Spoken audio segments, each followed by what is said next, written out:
Thank you. So, nice, first of all, to see a mostly younger audience here. Of course, at my stage, almost all audiences are mostly younger, so I've noticed that. Sue said that if you can't say it simply, then you probably don't really know what you're talking about, so we can apply that test to what I'm about to say. I'm going to try to communicate a few simple things. Some of the things are what we've already heard. Some of it, I think, are going to be a little bit different, as I've tried to take this charge from Peg very seriously in terms of seeing if I can put some sort of overall framework around this issue of translating research into policy and practice. And the reason I'm passionate about that, and it is something I've thought about in one way or another and been involved in for over 30 years, is because I would imagine most of you, got into this area of education research because we thought we could do some good in the world. Education is a field, it's not a discipline. And as a field, there are actual things going on in the real world, and things in the real world that we would like to do something about and feel that our research and our studies can improve the enterprise in ways consistent with our values and consistent with what we like to see in our society, especially for our young people, in the future of our society. My thesis is that simply, no matter how good your research is, if you can't communicate that to those audiences that can be impacted positively by the results of your efforts, then you're not being true to the reason that you went into this field in the first place. I can certainly say that about myself, and I think if most of you would think about why you got into this area, you'd probably be saying the same thing. So that's why this is a very important area. Okay, I'm going to try to do two things. First, I'm going to indicate what I think are the key lessons and insights I've learned from over 30 years in this area of communicating research to policymakers. Second, I think I'm going to try to define some specific techniques, some tangible things to pay attention to, some do's and don'ts that you can actually take back and hopefully internalize and use. I'd also like to get any comments from the audience as we go into our Q&A about the wisdom of some of these things and whether they comport with your own experiences or maybe do not, which is fine. First, a little bit about my own background. I'm not going to talk terribly much about this, but I've spent my entire career sort of at the intersection between research, policy, and practice, mostly in the education arena.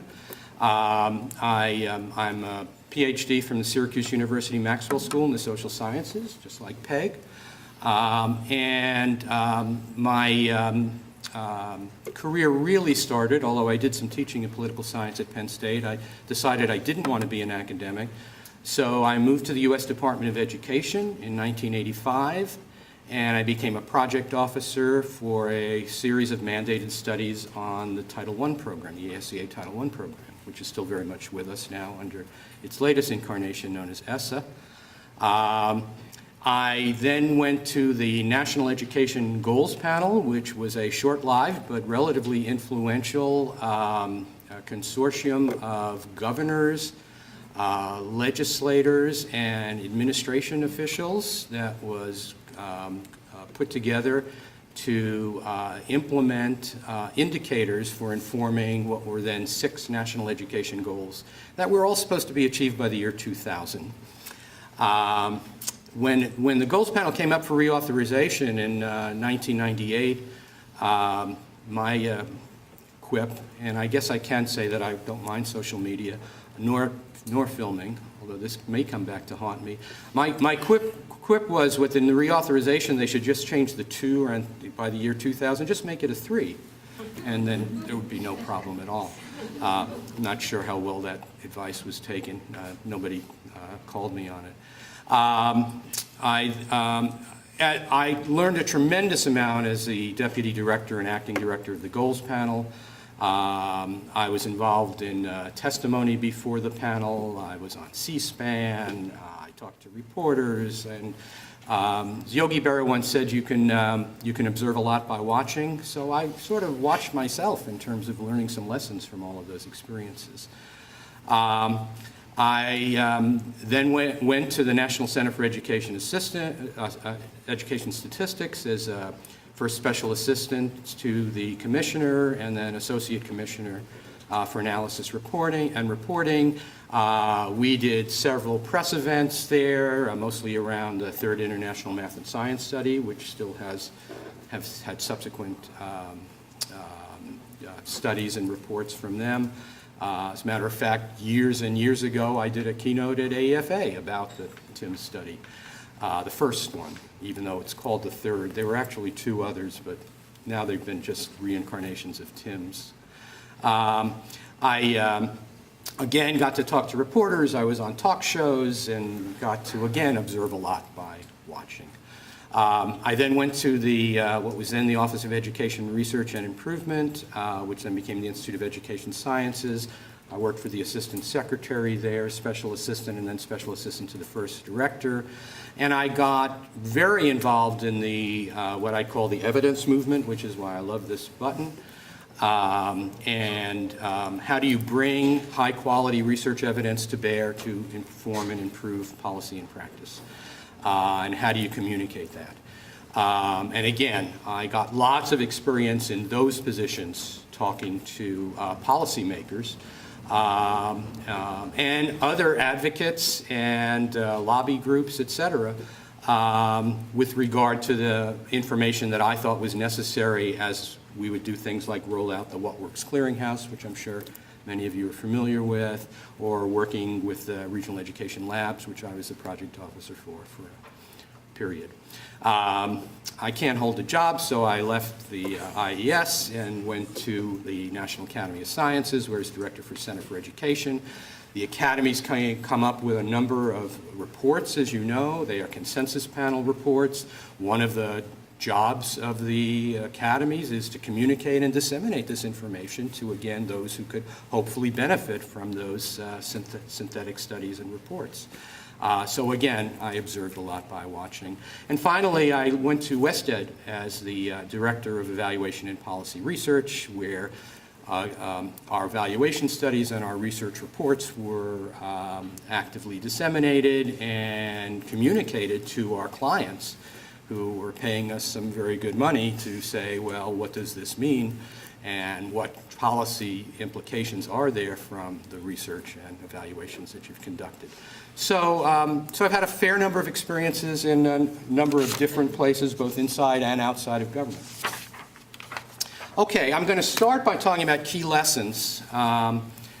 I wrote a paper about 6-7 years ago called Separate Orbits, the Distinctive Worlds of Education, Research, and Policy Making. And, well, what do I mean by separate orbits? Well, several things, but in terms of the communications, here are, I'd say first, the culture and reward structures of researchers and policymakers. They're not only different folks, but they are often at conflict with each other. They coexist, I would say, in very separate orbits. What do I mean by that? Well, here are a few examples. Researchers mostly value original contributions. What do you get recognition for? Something that's different, something that's new, something that moves from one area to another, someone that says the other stuff wasn't really that good, or here's a new paradigm that you need to consider. Those are the people who are the stars and the superstars in academia. What do policymakers most value? Well, they're kind of suspicious of new stuff, for one thing. They tend to be incremental in their thinking. But second of all, they really value replicability and generalizability. So the things that are kind of dull, more common, more pedestrian stuff for researchers, okay, well, we took this same model and we tried it here, and it did work, again, or it didn't work for these reasons. That's something in the academy that isn't particularly valued. I mean, it's recognized to some degree. But to policymakers, boy, that's gold for them. That they say, oh, it's not just in one place, but it's in several places. And you see this replicated, and we understand that it could work here in my jurisdiction as well as somewhere else. That's something they're very interested in. That's not the incentive structures for researchers in general. Second, researchers are most interested in understanding policy problems. They love to look at their complexity, all the variability, and admire this. And we used to say, in Washington, D.C., researchers in D.C., they love to admire the problem. Oh, is this complicated? There's this, and then there's this, and then there's this, and then there's this. The Academy values that. They love the caveats, and they love the it depends, and all of that stuff. That's not what policymakers want. It's probably close to the opposite of what most policymakers want. And you heard Larry talk about that, and so that's something that's very different. Third, researchers generally work within a single academic tradition. Okay? You're an education researcher, you're an economist, you're a psychologist, you're a cognitive psychologist, you're a developmental psychologist, you're an urban sociologist, etc. Well, what's the nature of policy problems, folks? It's not any single discipline. It's across disciplines. If you're going to penetrate a policy area, you better know a lot or something about a lot of different disciplines. And that's where education as a field can be a real advantage. But even in education, you're stuck in some of these subfields. I mean, I didn't say what I'm currently doing. I'm the interim executive director of the Society for Research on Educational Effectiveness right now. I'm doing this as a part-time thing until they get a permanent director. We had our annual conference 2 weeks ago.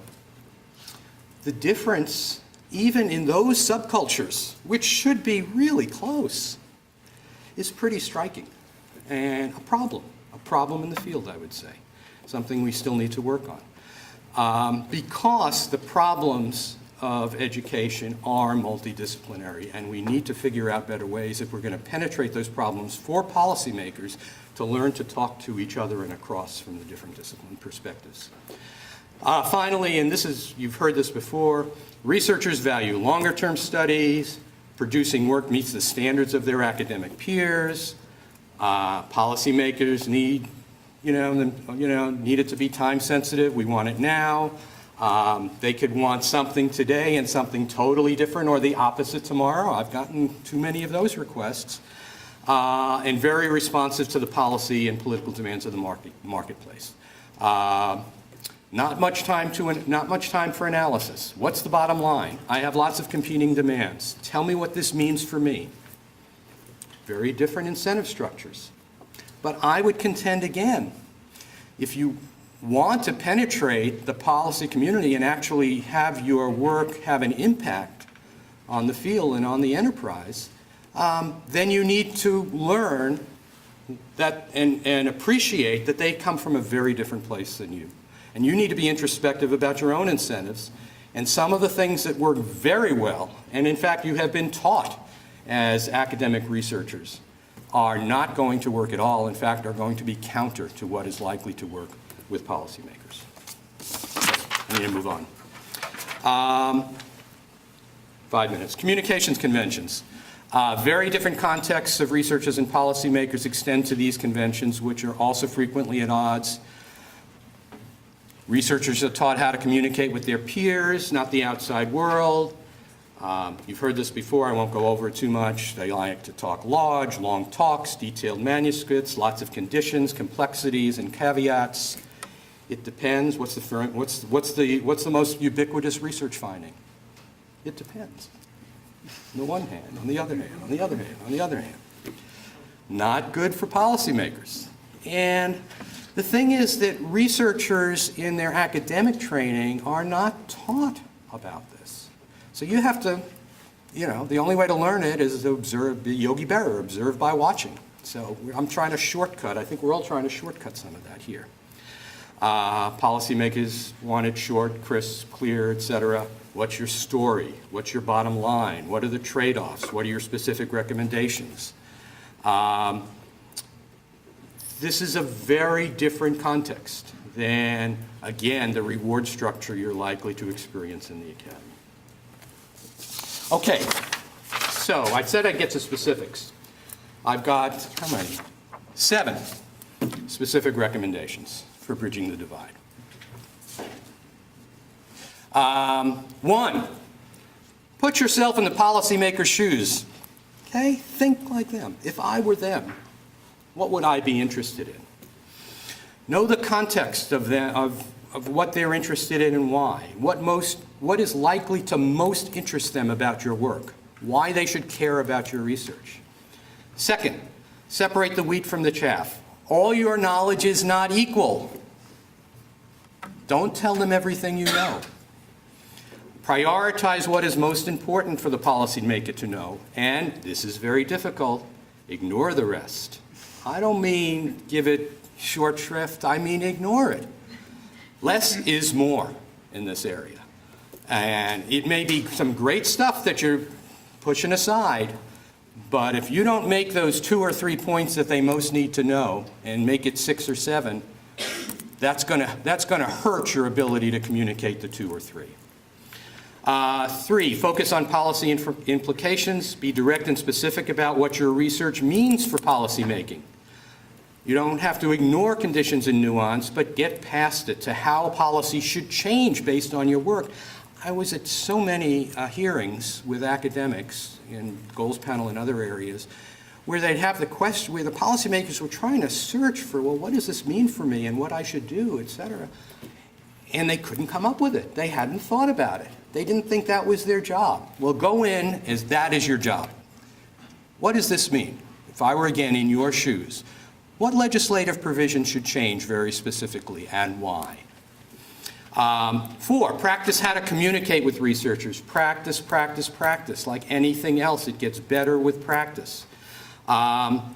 Develop some short policy arguments for your research.